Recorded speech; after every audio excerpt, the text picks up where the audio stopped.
అందరికీ ఈ రోజు మనం నేర్చుకోబోతున్నది సైకాలజీకి సంబంధించి చాలా ఇంపార్టెంట్ టాపిక్ అన్నమాట. మనకి గిజుబాయి, నీల్ సమ్మర్హిల్, అలాగే టోటో చాను, మకరెంకో, జాన్ హాల్ట్ ఈ టాపిక్ ఉంది కదా. ఈ టాపిక్ నుంచి మనకి 2025 లో వచ్చినటువంటి టెక్ బిట్స్ ఏంటి, ఆ బిట్స్ కి రిలేటెడ్ గా ఉన్నటువంటి మ్యాటర్ ఏంటి అనేది ఇప్పుడు మనం చూడబోతున్నాం అన్నమాట. చివరి వరకు చూడండి. మరి వీళ్ళ యొక్క రచనలన్నీ కూడా గిజుబాయి, అలాగే నీల్ సమ్మర్హిల్, ఏస్ నీల్, అలాగే టోటో చాన్, మకరెంకో, జాన్ హాల్ట్, పాలో పియరీ, జీన్ పియాజే, వీళ్ళ యొక్క రచనలు ఏంటి, ఇగోండి వీళ్ళ యొక్క రచనలు ఏంటి. ఈ రచనల నుంచి నెక్స్ట్ మనకి బిట్స్ వచ్చే అవకాశం ఉన్నాయి. సో ఈ రచనల నుంచి బిట్స్ కూడా ఎక్కువగా రిపీట్ అవుతున్నాయి కాబట్టి ఎస్ఏ వాళ్ళు, ఎస్జిటి వాళ్ళు రెండింటిలో కూడా బిట్స్ వచ్చాయి కాబట్టి చివరి వరకు చూడండి. ఇప్పుడు ఫస్ట్ బిట్ మనకి ఏమొచ్చిందంటే, క్రింది వాటిలో సరికాని జత ఏది అన్నారు. క్రింది వాటిలో సరికానిది. ఇక్కడ ఫాలో పియరీ, వైగాట్స్కి, పియాజే. ఫాలో పియరీ కెనడా అన్నారు. మరి ఫాలో పియరీ వచ్చేసరికి మనకి ఫాలో పియరీ ఏ దేశానికి, బ్రెజిల్ దేశానికి చెందినటువంటి వ్యక్తి. ఫాలో పియరీ బ్రెజిల్ దేశానికి చెందినటువంటి వ్యక్తి అన్నమాట. బ్రెజిల్ దేశానికి చెందినటువంటి వ్యక్తి. మరి వైగాట్స్కి వచ్చేసరికి మనకి రష్యా రైట్ ఆన్సర్. మరి పియాజే వచ్చేసరికి స్విట్జర్లాండ్ దేశస్థుడు కదా, మరి జర్మనీ అన్నారు. ఇక్కడ ఫాలో పియరీ బ్రెజిల్ కానీ కెనడా అన్నారు, రాంగ్ ఆన్సర్. మరి వైగాట్స్కి రష్యా, పియాజే వచ్చేసరికి జర్మనీ అన్నారు. జర్మనీ కాదు కదా, స్విట్జర్లాండ్ దేశస్థుడి కదా, స్విట్జర్లాండ్. సో ఇక్కడ ఇది కూడా సరికాదు. ఇక్కడ సరికానిది అడిగారు కాబట్టి ఏసి అనేటటువంటివి సరికాదన్నమాట. ఏసి అనేది సరికాదు. మరి రిమైనింగ్ వాళ్ళు ఒకసారి చూద్దాం. మరి గిజుబాయి బడేకా మన రాష్ట్రానికి చెందినటువంటి వ్యక్తి, మన దేశానికి చెందినటువంటి వ్యక్తి, గుజరాత్ రాష్ట్రం అన్నమాట ఆయనది. ఏస్ నీల్ వచ్చేసరికి ఈయన స్కాట్లాండ్ బ్రిటిష్ విద్యావేత్త, సమ్మర్హిల్ పాఠశాల వ్యవస్థాపకుడు అన్నమాట. టోటో చాన్ వచ్చేసరికి ఈమె పుస్తక రచయిత్రి, టొటికో కొరియనాగ్ని అనేటటువంటి పుస్తక రచయిత. మరి జపాన్ దేశస్థురాలు, మనకు బిట్టి ఇదే అడిగారు, కొరియనాగ్ని పుస్తక రచయిత ఎవరని. సమ్మర్హిల్ పాఠశాల వ్యవస్థాపకుడు ఎవరని మనకు నెక్స్ట్ అడగొచ్చు, ఎందుకంటే ఆ బిట్ చాలా ఇంపార్టెంట్, నెక్స్ట్ అడిగే ఛాన్స్ ఉంది. టొటికో కొరియనాగ్ని జపాన్ దేశస్థురాలు, జపాన్ గుర్తుపెట్టుకోండి. మరి మకరెంకో ఆంటోన్ మకరెంకో ఉక్రెయిన్ అంటే సోవియట్ కి చెందినటువంటి విద్యావేత్త. జాన్ హాల్ట్ అమెరికా, చూడండి జాన్ హాల్ట్, బ్రూనర్ వీళ్ళిద్దరూ అమెరికా అండి. John Holt America, Paulo Freire Brazil, Jean పియాజే స్విట్జర్లాండ్, బ్రూనర్ అమెరికానే. వైగాట్స్కి రష్యా, మనకు బాగా తెలుసు కదా పియాజే స్విట్జర్లాండ్ అని, వైగాట్స్కి అమెరికా రష్యా అని. మరి జాన్ హాల్ట్, బ్రూనర్ వీళ్ళిద్దరూ అమెరికా గుర్తుపెట్టుకోండి. మకరెంకో ఉక్రెయిన్, ఉక్రెయిన్ అట్లా గుర్తుపెట్టుకోండి. టోటో చాన్ జపాన్ అట్లా గుర్తుపెట్టుకోండి. ఏఎస్ నీల్ వచ్చేసరికి బ్రిటిష్ కి చెందినటువంటి వ్యక్తి, స్కాట్లాండ్.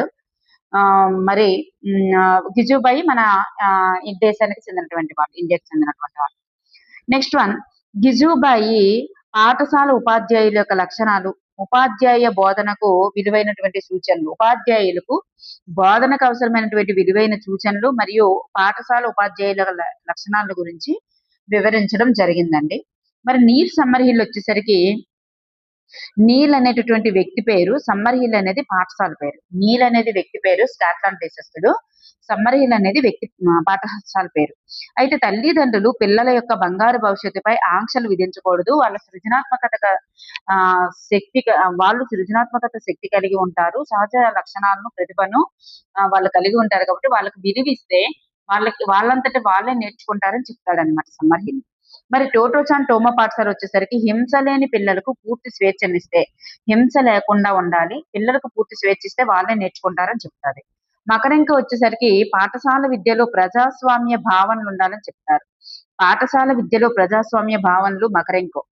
జాన్ హాల్ట్ వచ్చేసరికి పాఠశాల విద్య లేకుండానే ఎదగడం అనేటటువంటి, పాఠశాల విద్య లేకుండానే ఎదగడం. పాలో పియరీ వచ్చేసరికి విమర్శనాత్మక బోధన. జీన్ పియాజే సంజనాత్మక వికాస ప్రక్రియలకు సంబంధించిన నిర్మాణం, నిర్వహణ మరియు వికాసం గురించి ఈయన వివరించడం జరిగింది. చూడండి ఇక్కడ బిట్ ఎట్లా ఇచ్చారంటే, మకరెంకో యొక్క విద్యాతత్వం క్రింది వాటితో సారూప్యత కలిగి ఉంటుంది అన్నారు. నిర్మాణాత్మకత అండి. ఇక్కడ మనకి సాంఘిక నిర్మాణాత్మకతతో రిలేషన్ ఉంటుంది అనమాట. మకరెంకో యొక్క విద్యాతత్వం అనేది సాంఘిక నిర్మాణాత్మకతతో రిలేషన్ ఉంటుంది. ఇచ్చారు టోమియో పాఠశాల అనేది వీరికి సంబంధించింది. టోమో పాఠశాల చెప్పాం కదా, టోమో పాఠశాల టోమో పాఠశాల అనేటటువంటిది ఎవరికి సంబంధించింది ఆల్రెడీ ఇక్కడ మనకి ఇచ్చాను చూడండి. టోటోచాన్ టెచ్చుకో కురియనాగ్రి ఇగోండి ఈ పుస్తక రచయిత టెచ్చుకో కురియనాగ్రి అన్నమాట. టోటోచాన్ అనేది పుస్తకం అండి. టోమో అనేది పాఠశాల, టెట్టోచాన్ అనేటటువంటిది పుస్తకం. దీన్ని రచించినది ఎవరంటే టెట్టికో కురియనాగ్ని. టోమియో పాఠశాలకు సంబంధించినటువంటి టొట్టోచాన్ అనే పుస్తకాన్ని రచించారు. ఈ టొట్టోచాన్ పుస్తక రచయిత ఎవరంటే టెట్టికో కురియనాగ్ని. ఇక్కడ చూడండి, మకరెంకో ప్రకారం విద్య యొక్క ముఖ్య ఉద్దేశం ఏమిటి? మకరెంకో ప్రకారం ఈ మకరెంకో ఏం చెప్పారంటే పాఠశాల విద్యలో ప్రజాస్వామ్య భావనలు అనేటటువంటివి ఉంటాయండి. అక్కడ పిల్లలకి కూడా 4 ఇస్ ద రైట్ ఆన్సర్ అండి. Option 4 is the right answer. మత తాత్విక భావనలు అభివృద్ధి చేయడం. చూడండి, నెక్స్ట్ మనకి ప్రాథమిక విద్యా బోధన అలాగే చూడండి గిజుబాయి యొక్క రచనలు అనమాట. ఇవి గిజుబాయి గారి యొక్క రచనలు ఎన్ని అంటే 16 రచనలు అండి. చూడండి, చాలా సింపుల్ గా ఉంటాయి. ఆయనది ముఖ్యమైనటువంటి రచన ఏంటంటే పగటి కళ. ఇది పగటి కళ అంటే ఆయన ఒక కళలా ఊహించుకుంటున్నాడు. అంటే తన ఎయిమ్ ఏంటి అనేది. ఒక ఉపాధ్యాయుడు ఏదో జీతం కోసం కాకుండా ఆదర్శమూర్తిగా ప్రేరణ ఇచ్చేటటువంటి వ్యక్తిత్వంతో, ధైర్యంతో, ఒక ఆశయం కోసం జీవించేటటువంటి భావి ఉపాధ్యాయుల నిర్మాణం అనేటటువంటిది గిజుబాయి కళ. ఇటువంటి కళతో ఆయన రచించినటువంటి పుస్తకం పేరంటే పగటి కళ. నెక్స్ట్ ప్రాథమిక విద్యా బోధన. నెక్స్ట్ బిట్ లో మనకి ఇది ఇచ్చే అవకాశం ఉందండి. నెక్స్ట్ టెట్ పేపర్ లో ప్రాథమిక విద్యా బోధన అనేది ఎవరి రచన అనేది ఇచ్చే అవకాశం ఉంది. ఈయన యొక్క బోధనా పద్ధతులు అనమాట. 8 రకాల బోధనా పద్ధతులు ఉంటాయి. మీకు ఆల్రెడీ నేను ఇంకొక వీడియో కూడా చేయడం జరిగింది వీళ్ళ గురించి. అందులో కవర్ అయ్యాయి అనమాట ఈ బిట్స్. ఈయన 8 రకాల బోధనా పద్ధతులు చెప్పారు. ఈ ప్రాథమిక విద్యా బోధన అనేది ఆయన యొక్క బోధనా పద్ధతుల గురించి తెలియజేసేటటువంటి రచన అన్నమాట. నెక్స్ట్ వన్, తల్లిదండ్రుల ప్రశ్నలు, తల్లిదండ్రులు కావడం కఠినం, తల్లిదండ్రుల తలనొప్పి. చూడండి, తల్లిదండ్రులు అని పేరుతోనే ఇచ్చారు అంటే అది గిజుబాయి అని గుర్తుపెట్టుకోండి. తల్లిదండ్రుల ప్రశ్నలు, తల్లిదండ్రులు కావడం కఠినం, తల్లిదండ్రుల తలనొప్పి, ఈ 4 ఉంటాయి. నెక్స్ట్ ప్రాథమిక పాఠశాలల్లో భాషా శిక్షణ, ప్రాథమిక పాఠశాలల్లో బోధనా పద్ధతులు, ప్రాథమిక పాఠశాలల ఉపాధ్యాయులు, ప్రాథమిక పాఠశాలల్లో లేఖావచనం. చూడండి, ప్రాథమిక పాఠశాలలో భాషా శిక్షణ, బోధనా పద్ధతులు, ప్రాథమిక పాఠశాలల ఉపాధ్యాయులు, లేఖావచనం, అలాగే ప్రాథమిక పాఠశాలల్లో చేతి వృత్తుల శిక్షణ 1 and 2. చూడండి, ప్రాథమిక పాఠశాలల్లో చేతి వృత్తుల శిక్షణ 1 and 2. ఈ 5 కూడా మళ్ళీ ఈయన రచనలే, ప్రాథమిక పాఠశాల అని వస్తాయి. నెక్స్ట్ ఉపాధ్యాయులు అయినప్పుడు అనేది రచనే. బాల శిక్షణ నా భావనలు. నెక్స్ట్ ఇదొక బిట్ కూడా అడిగారు. మాంటిసోరీ పద్ధతి 1 and 2 అనేది అడిగారు. పగటి కళ అడిగారు, మాంటిసోరీ పద్ధతి 1 and 2 కూడా అడిగారు. నెక్స్ట్ కథా బోధన పద్ధతి అనేది కూడా ఏంది. ఆడుతూ పాడుతూ అనేది కూడా ఈయన యొక్క రచనలు. సో ఈయన యొక్క రచనలన్నీ గుర్తుపెట్టుకోండి 16. ఇందులో మనకి అడిగినటువంటి బిట్ ఏంటంటే పగటి కళ పుస్తక రచయిత ఎవరు ఆల్రెడీ చెప్పుకున్నాం కదా, ఉపాధ్యాయులు ఎలా ఉండాలో కలగంటూ రాశారని. ఇది గిజుబాయి గారి యొక్క రచన. గిజుబాయి. నెక్స్ట్ బిట్ కూడా చూడండి, గిజుబాయి బడేకా గారి యొక్క రచన ఏంటి. ఇది కూడా పగటి కళ అనేటటువంటిది ఇచ్చారు. పిల్లలు ఎలా ఫెయిల్ అవుతారు అనేది వేరే వాళ్ళది చూద్దాం నెక్స్ట్ అనేది. పగటి కళ అనేటటువంటిది ఈయన రచనే. నెక్స్ట్ మాంటిసోరీ 1 and 2 అనేది కూడా ఈయన యొక్క రచనే. అది నెక్స్ట్ మనకి మాంటిసోరీ 1 and 2 అనేది మనకి ఎక్కడో కట్ అయ్యింది అనుకుంటా. ఇగోండి మాంటిసోరీ మెథడ్ 1 and 2, మాంటిసోరీ పద్ధతి 1 and 2 అనేది కూడా ఈయన రచనే. మాంటిసోరీ మెథడ్ 1 and 2 అనేది ఎవరి రచన అని అడిగారు. గిజుబాయి గారి యొక్క రచనే. చూసారా, గిజుబాయి రచనల గురించి మనకి 3 బిట్స్ కవర్ అయ్యాయి. సో నెక్స్ట్ ఈ బిట్స్ కవర్ అయ్యేటటువంటి అవకాశం ఉంది కాబట్టి చివరి వరకు చూడండి. Next one, Neill Summerhill పైన ముందు మాట రాసింది ఎవరంటే ప్రొఫెసర్ శాంతా సిన్హా. ఈయన ఒక ప్రొఫెసర్ శాంతా సిన్హా అనేటటువంటి వ్యక్తి గురించి ఇవన్నమాట. ప్రముఖ సామాజిక కార్యకర్త, పద్మశ్రీ అవార్డు గ్రహీత, జాతీయ బాలల హక్కుల కమిషన్ యొక్క చైర్మన్, రామన్ మెగసెసే అవార్డు యొక్క గ్రహీత. ఈయన ప్రొఫెసర్ శాంతా సిన్హా అన్నమాట. మరి నీల్ సమ్మర్ హిల్ అనేది పాఠశాల, నీల్ అనేటటువంటి వాళ్ళు రచయిత. నీల్ యొక్క రచనలు ఎన్ని అంటే 9 రచనలు అండి. చూడండి, టాకింగ్ ఆఫ్ సమ్మర్ హిల్, అలాగే the problem a Dominie's log book, talking of Summerhill అని పేరు వింటే చాలు మీరు పెట్టేయచ్చు. Next a Dominie's log book, అలాగే the problem family, the child, the free child,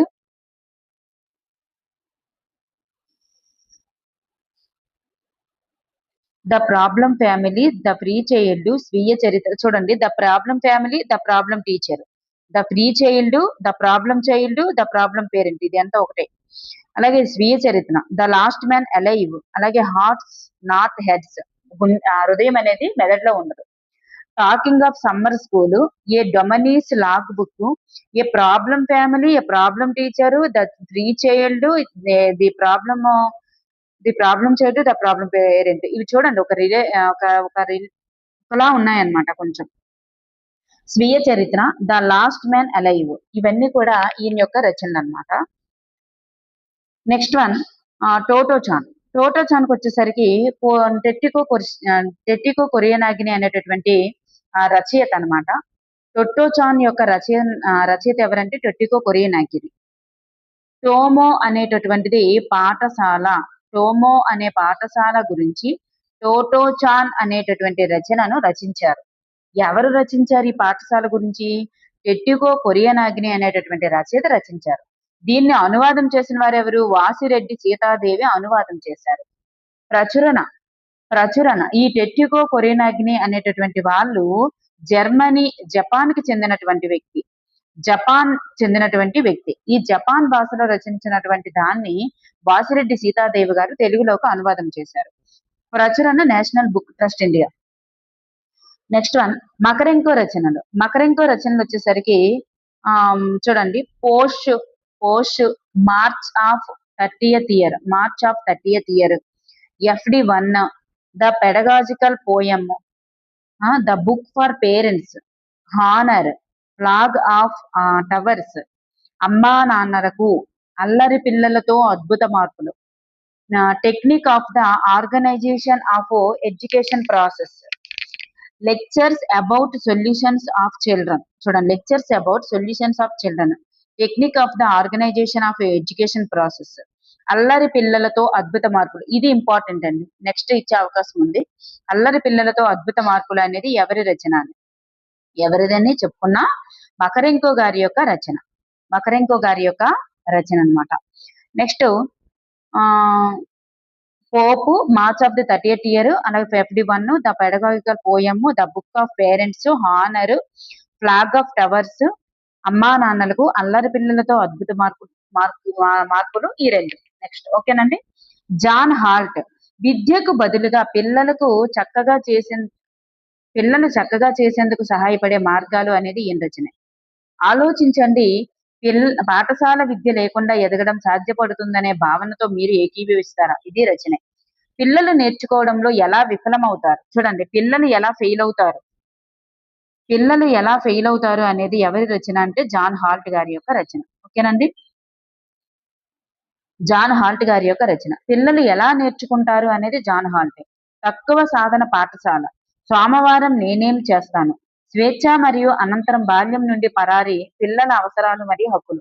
ఇగోండి, ఇట్లా మధ్యలో డాట్ వచ్చేటట్లుగా వచ్చాయి, డిటోస్ వచ్చేటట్లుగా వచ్చాయి అంటే ఇది జాన్ హాల్ట్ అని గుర్తుపెట్టుకోండి. జాన్ హాల్ట్వి. పిల్లలు నేర్చుకోవడంలో ఎలా విఫలమవుతారు లేదా క్వశ్చన్ మార్క్ వస్తున్నాయి. పిల్లలు ఎలా నేర్చుకుంటారు, తక్కువ సాధన పాఠశాల, సోమవారం నేనేం చేస్తాను, ఇవన్నీ కూడా జాన్ హాల్ట్ గారి యొక్క రచనలు అన్నమాట. జాన్ హాల్ట్ గారి యొక్క రచన. ఇదిగోండి, పిల్లలు ఎలా ఫెయిల్ అవుతారు అనేటటువంటి రచన ఎవరిది?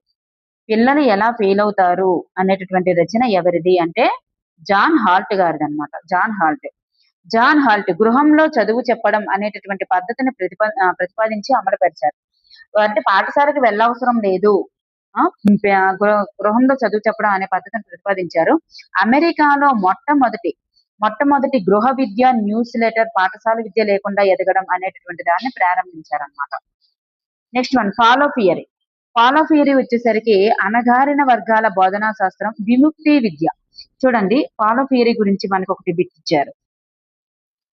ఇగోండి, ఫాలో ఫియరీ గురించి విముక్తి విద్య విముక్తి విద్య గురించి ఇచ్చారు చూసారా. తెలుగులో విముక్తి విద్య అంటే అణగారిన వర్గాల బోధనా శాస్త్రాన్ని తెలుగులో విముక్తి విద్య అనే పేరుతో అనువాదం చేసింది ఎవరంటే ఆర్విఆర్. ఇలా అనువాదం చేశారు కాబట్టే మీకు నెక్స్ట్ బిట్గా ఇది ఇంపార్టెంట్ అని చెప్తున్నా. అల్లరి పిల్లలతో అద్భుత మార్పులు అనేది చాలా చాలా ఇంపార్టెంట్. మకరంకో గారిది అల్లరి పిల్లలతో అద్భుత మార్పులు చాలా ఇంపార్టెంట్. నెక్స్ట్ గా ఇచ్చే అవకాశం ఉంది. ఇగోండి విముక్తి విద్య ఇలా అనువాదం వచ్చేటటువంటివన్నీ ఇస్తున్నారు కాబట్టి విముక్తి విద్య అనేది ఆర్విఆర్ రచించినటువంటిది. మరి ఇది తెలుగులోకి అనువాదం చేశారు. అణగారిన వర్గాల బోధనా శాస్త్రం అనేది ఈ బిట్ అయినా ఇవ్వచ్చు. అణగారిన వర్గాల బోధనా శాస్త్రం అనేది ఎవరి రచన అంటే పాలో పీరి గారి యొక్క రచన. ఈయన విమర్శనాత్మక బోధనా తత్వంను సూచించారు. విద్య స్వేచ్ఛను ప్రాక్టీస్ చేయడం, విమర్శనాత్మక స్పృహ కోసం విద్య అనేటటువంటిది ఈయన తెలియజేశారనమాట. అణగారిన వర్గాల బోధనా శాస్త్రం ఒక్కటే ఫాలో పీరియడ్ చెందుతుంది, గుర్తుపెట్టుకోండి. విముక్తి విద్య, దాన్నే తెలుగులోకి అనువాదం విముక్తి విద్య. Next one the process of education. చూడండి, ద ప్రాసెస్ ఆఫ్ ఎడ్యుకేషన్ 1960లో రచించడం జరిగింది. ఇది బ్రూనర్ యొక్క బోధనా సిద్ధాంతాన్ని వివరిస్తుందండి. The process of education. Jean పియాజే సంజ్ఞానాత్మక సిద్ధాంతం, వ్యవస్థీకరణ, అనుకరణత, సంశీకరణ, అనుగుణ్యత. బ్రూనర్ వచ్చేసరికి నాటకీకరణ, ఉద్దీపన, ప్రతిస్పందన సిద్ధాంతం. చూడండి, బ్రూనర్ వచ్చేసరికి 3 రకాలు ఉంటాయి. నాటకీకరణ, ప్రతీకాత్మక రీతి, సంజ్ఞల రీతి. ఈ 3 రకాల వాటిని ప్రతిపాదించడం జరిగింది. నాటకీకరణ అనేది ఉద్దీపన ప్రతిస్పందన సిద్ధాంతాన్ని సూచిస్తే, ప్రతీకాత్మక రీతి అనేది గెస్టాల్ట్ మనోవిజ్ఞాన సిద్ధాంతాన్ని సూచిస్తుంది. సంజ్ఞల రీతి అనేది పియాజే సిద్ధాంతాన్ని సూచిస్తుంది అన్నమాట. ఈ 3 సిద్ధాంతాల కలయికగా ఉంటుంది బ్రూనర్ సిద్ధాంతం. వైగాట్స్కీ సిద్ధాంతం అనేది సాంఘిక సాంస్కృతిక సిద్ధాంతం అంటాం. సాంఘిక ప్రతిచర్య, సమీప వికాస మండలం, జడ్పీడి, అధిక జ్ఞానం గల ఇతర వ్యక్తి. ఈ 3 కూడా ఉంటాయి. మనకు ఆల్రెడీ ఇచ్చారు కదా, జడ్పీడిని విస్తరించగానే zone of proximal development. Option 3 is the right answer. Bruner ప్రకారం అభ్యసనకు దోహదం చేసేటటువంటి అంశాలు ఏంటి అంటే కుతూహలం, అభిరుచి అండి. కుతూహలం, అభిరుచి. జత ఏది అంటే ఇక్కడ ఎస్ నీల్ ఆన్ స్కూలింగ్ అనేటటువంటిది ఎస్ నీల్ దగ్గర మనకి ఎక్కడైనా వచ్చిందా? పాఠశాలేతర అభ్యసనం అనేటటువంటిది మనకి ఎక్కడ వచ్చింది అంటే పాఠశాల లేకుండా అభ్యసనం. అలాగే ఫాలో పీరి అనేది విముక్తి విద్య, సరిపోయింది. మరి జీన్ పియాజే స్కీమాట, అలాగే వైగాట్స్కీ స్కీమాట, సరిపోయింది. ఆప్షన్ 1 అనేది ఇక్కడ మనకి సరికాదు. నెక్స్ట్ వన్, వైగాట్స్కీ సాంఘిక నిర్మాణాత్మకతలో ప్రతిపాదించినటువంటి భావన ఏంటి? ఏ భావనను ప్రతిపాదించారంటే స్కీమా అనేటటువంటి భావనను ప్రతిపాదించారు. Next one, the psychology of art. ఇగోండి, మీకు ఆల్రెడీ ఇవ్వలేదు. ఇగోండి, థాట్ ఆఫ్ లాంగ్వేజ్ అలాగే సైకాలజీ ఆఫ్ ఆర్ట్ అనేటటువంటివి వైగాట్స్కీ యొక్క రచనలు అన్నమాట. సైకాలజీ ఆఫ్ ఆర్ట్ అలాగే థాట్ అండ్ లాంగ్వేజ్ అనేటటువంటివి వైగాట్స్కీ యొక్క గ్రంథాలు. అయితే ద సైకాలజీ ఆఫ్ ఆర్ట్ అనేటటువంటిది ఇక్కడ ఇచ్చారు కదా, ఇది వైగాట్స్కీకి చెందుతుంది. స్టోరీ టీచింగ్ మెథడ్ అలాగే discovery of psychology, a mind that found itself అనేది క్లిఫర్డ్ బీర్స్ అన్నమాట. అలాగే psychology of art Vygotsky. Next teaching method అనేది స్టోరీ టీచింగ్ మెథడ్ అనేది గిజుబాయ్ గారిది. మరి డిస్కవరీ ఆఫ్ సైకాలజీ అనేది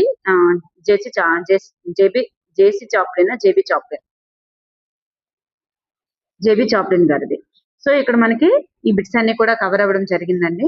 థ్యాంక్ యూ ఫర్ ఎవరీవన్.